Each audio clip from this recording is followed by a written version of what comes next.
اعوذ باللہ من الشیطان الرجیم بسم اللہ الرحمن الرحیم۔ اللہ تبارک و تعالیٰ کے نام سے شروع جو بڑا مہربان اور نہایت رحم کرنے والا ہے۔ اللہ تبارک و تعالیٰ سورہ رحمان میں ارشاد فرماتا ہے، اور جو کچھ اس زمین پر ہے اس کو فنا ہونا ہے، اور باقی رہنے والی ذات تیرے رب کی ذات ہے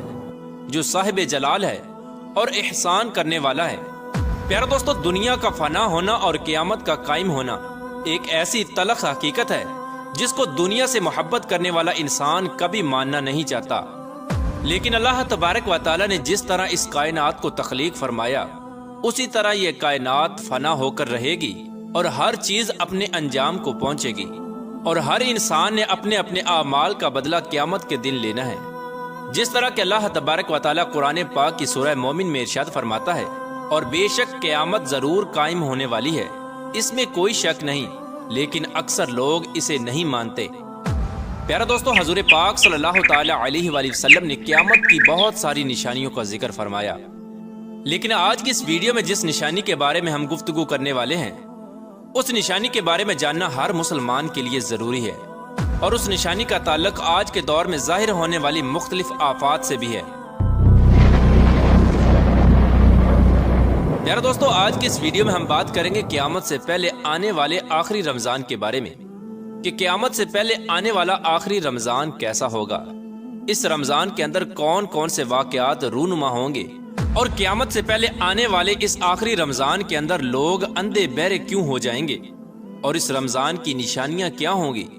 اور اس آخری رمضان کے سال میں زلزلوں کی کثرت کیوں ہوگی، اور کیا آج کے دور میں آنے والے زلزلے کہیں قیامت کی نشانی تو نہیں۔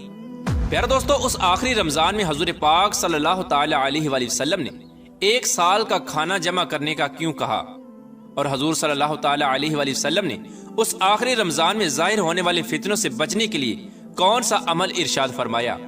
پیارے دوستو، ان تمام تر سوالات کے جوابات قرآن و حدیث کی روشنی میں آج کی اس ویڈیو میں ہم آپ کو بتائیں گے، لہٰذا آپ سے گزارش ہے کہ ہماری اس ویڈیو کو اینڈ تک ضرور دیکھیے گا تاکہ آپ کے علم کے اندر بھی اضافہ ہو سکے اور قرب قیامت میں ظاہر ہونے والے ان تمام فتنوں سے آپ خود کو بچا سکے اور اپنے ایمان کی حفاظت کر سکے۔ پیارے دوستو، قیامت ایک عربی زبان کا لفظ ہے جس کے لغوی معنی کھڑا ہونا یا دوبارہ زندہ کرنے کے ہیں۔ قیامت حقیقی طور پر اس دنیا کی تباہی کا نام ہے جس کے بارے میں تمام انبیاء کرام نے اپنی اپنی امتوں کو آگاہ کیا۔ پیارے دوستو، قیامت کس طرح قائم ہوگی اس کے بارے میں مختلف سائنسدان مختلف قسم کے نظریات پیش کرتے ہیں۔ کوئی سائنسدان یہ کہتا ہے کہ سورج کا ایندھن ختم ہونے کی وجہ سے زمین پر قیامت برپا ہو جائے گی، اور کوئی سائنسدان یہ دعویٰ کرتا ہے کہ بلیک ہول کی وجہ سے زمین پر زندگی کا خاتمہ ہوگا اور قیامت قائم ہوگی۔ لیکن یہ بات تو طے ہے کہ جس کام کی ابتدا ہوئی اس کا اختتام بھی ہونا ہے۔ جس طرح اس کائنات کو بنایا گیا اسی طرح اس کائنات کو فنا بھی ہونا ہے، لیکن بحیثیت مسلمان قیامت کا قائم ہونا اور روز محشر پر ایمان لانا ہم سب کے لیے ضروری ہے، اور قیامت کب آئے گی اور کس طرح آئے گی یہ سب باتیں اللہ تبارک و تعالیٰ کے علاوہ کوئی نہیں جانتا۔ لیکن قیامت کے قائم ہونے سے پہلے جو نشانیاں ظہور پذیر ہوں گی اس کے بارے میں آج سے 1400 سال پہلے حضور پاک صلی اللہ تعالی علیہ وآلہ وسلم نے اپنی امت کو مکمل طور پر آگاہ فرما دیا تھا۔ قیامت کی وہ نشانیاں جو حضور پاک صلی اللہ تعالی علیہ وآلہ وسلم نے اپنی امت کو بتائیں وہ اپنے زمانوں کے اعتبار سے 3 درجات رکھتی ہیں۔ ان میں سے پہلا درجہ علامات بعیدہ کا ہے، جو ان علامات پر مشتمل ہیں جو قیامت سے بہت پہلے ظاہر ہو جائیں گی، اور دوسرا درجہ علامات متوسطہ یا علامات صغرا کہلاتا ہے، اور تیسرا درجہ علامات قریب یا علامات کبریٰ کہلاتا ہے۔ یہ وہ نشانیاں ہوں گی جو قیامت کے بالکل قریب ظاہر ہوں گی، اور جس سے یہ بات بالکل واضح طور پر ظاہر ہو جائے گی کہ اب قیامت بالکل قریب آ چکی ہے۔ قیامت سے پہلے آنے والا آخری رمضان بھی انہی نشانیوں میں سے ایک نشانی ہے۔ حضرت انس رضی اللہ تعالی عنہ بیان فرماتے ہیں کہ رسول اللہ صلی اللہ تعالی علیہ وآلہ وسلم نے ارشاد فرمایا کہ قیامت قائم نہ ہوگی جب تک زمانے آپس میں قریب نہ ہو جائیں۔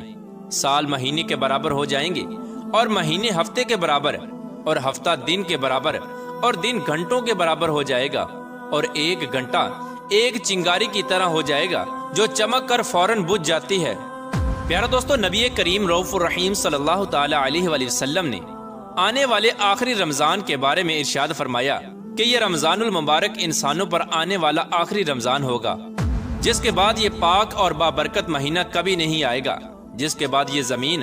اور اس پر بسنے والی تمام تر مخلوقات ایک سال کے عرصے کے اندر اندر ختم کر دی جائے گی۔ حضرت نعیم بن حماد رضی اللہ تعالی عنہ روایت کرتے ہیں کہ رسول اللہ صلی اللہ تعالی علیہ وآلہ وسلم نے ارشاد فرمایا، قیامت سے قبل ایک ایسا رمضان آئے گا جس میں عوام الناس کو ایک ایسی زوردار آواز سنائی دے گی۔ یہ آواز اس قدر خوفناک اور زوردار ہوگی کہ جسے سننے کے بعد انسانوں سمیت دیگر مخلوقات بھی سہم جائیں گی، اور لوگ اس آواز کی کھوج میں پڑ جائیں گے کہ یہ آواز کیسی تھی اور کہاں سے آئی تھی، لیکن کوئی بھی انسان اس آواز کی کھوج نہ لگا سکے گا۔ تو جس رمضان ایسی آواز سنائی دے کہ جس کی کھوج نہ لگائی جا سکے، تو اس کے بعد ایک سال کا رزق اپنے گھر میں جمع کر لینا، کیونکہ اس کے بعد دنیا سے رزق اٹھا لیا جائے گا۔ پیارے دوستو، یہ رمضان المبارک حضرت امام مہدی علیہ السلام کے ظہور سے پہلے آئے گا۔ اس رمضان المبارک کے بعد حضرت امام مہدی علیہ السلام کا ظہور ہوگا۔ اس رمضان المبارک میں سورج گرہن لگے گا اور آسمان پر ستون کی مانند کوئی چیز روشن ہوگی، اور اس رمضان المبارک میں ملک شام میں سفیانی کی جانب سے مسلمانوں کا قتل عام کیا جائے گا۔ جب رسول اللہ صلی اللہ تعالی علیہ وآلہ وسلم نے ارشاد فرمایا کہ اس رمضان کے اندر ایک زوردار اور زبردست آواز آئے گی، تو صحابہ کرام نے حضور پاک صلی اللہ تعالی علیہ وآلہ وسلم سے پوچھا کہ یا رسول اللہ صلی اللہ تعالی علیہ وآلہ وسلم، یہ آواز رمضان کے اول حصے میں ہوگی یا درمیانی حصے میں یا آخر میں ہوگی؟ تو حضور پاک صلی اللہ تعالی علیہ وآلہ وسلم نے ارشاد فرمایا، یہ آواز نصف رمضان میں ظاہر ہوگی۔ جب نصف رمضان میں جمعہ کی رات ہوگی تو آسمان سے ایک زوردار آواز آئے گی جس سے 70,000 لوگ بے ہوش ہو جائیں گے، اور اس زوردار چیخ کی آواز سن کر 70,000 انسان اندھے ہو جائیں گے اور 70,000 انسان بہرے ہو جائیں گے، اور ایک روایت کے مطابق 70,000 لوگ رستہ بھٹک جائیں گے اور 70,000 لڑکیوں کی بکارت زائل ہو جائے گی۔ تو صحابہ کرام نے حضور پاک صلی اللہ تعالی علیہ وآلہ وسلم سے دریافت کیا، یا رسول اللہ صلی اللہ تعالی علیہ وآلہ وسلم، تو کیا آپ کی امت میں سے اس آواز سے کون محفوظ رہے گا؟ تو رسول اللہ صلی اللہ تعالی علیہ وآلہ وسلم نے ارشاد فرمایا کہ جو اس وقت اپنے گھر میں رہے اور سجدوں میں گر کر اللہ تبارک و تعالی سے پناہ مانگے اور زور زور سے تکبیریں کہے۔ حضور پاک صلی اللہ تعالی علیہ وآلہ وسلم نے ارشاد فرمایا کہ اس آواز کے بعد ایک اور آواز ظاہر ہوگی۔ پہلی آواز حضرت جبرائیل علیہ السلام کی ہوگی، اور دوسری آواز جو ظاہر ہوگی وہ شیطان کی آواز ہوگی۔ حضرت عبداللہ بن مسعود رضی اللہ تعالی عنہ سے روایت ہے کہ رسول اللہ صلی اللہ تعالی علیہ وآلہ وسلم نے ارشاد فرمایا کہ رمضان المبارک میں چیخ سنائی دے گی، اور شوال المکرم میں شور شرابہ ہوگا، اور ذی قعدہ کے مہینے میں قبائل کی بغاوت ہوگی،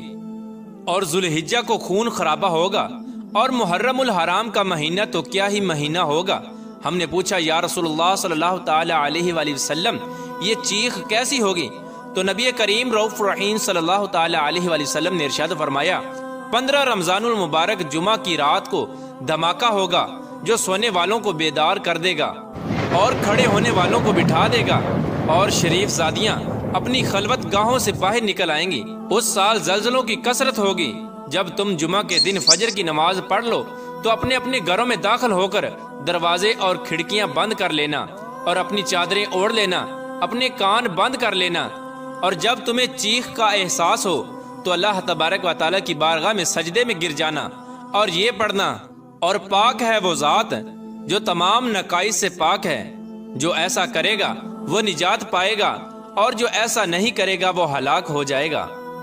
پیارے دوستو، اس رمضان المبارک کی 15 تاریخ کو رات میں چاند گرہن اور دن کو سورج گرہن لگے گا۔ پیارے دوستو، جس رمضان کے اندر یہ تمام تر نشانیاں پائی جائیں گی، اس رمضان المبارک کے 1 سال بعد قیامت قائم ہو جائے گی، اور اس رمضان المبارک کے بعد تمام تر بڑے بڑے فتنے رونما ہونا شروع ہو جائیں گے، اور یہ دنیا اپنی اختتام کی طرف پہنچے گی، اور پھر ایک وقت وہ آئے گا جب قیامت قائم ہو جائے گی، اور اللہ تبارک و تعالیٰ اس کائنات کے اندر ہر چیز کو فنا کر دے گا، اور اس روئے زمین پر کوئی بھی چیز باقی نہ رہے گی۔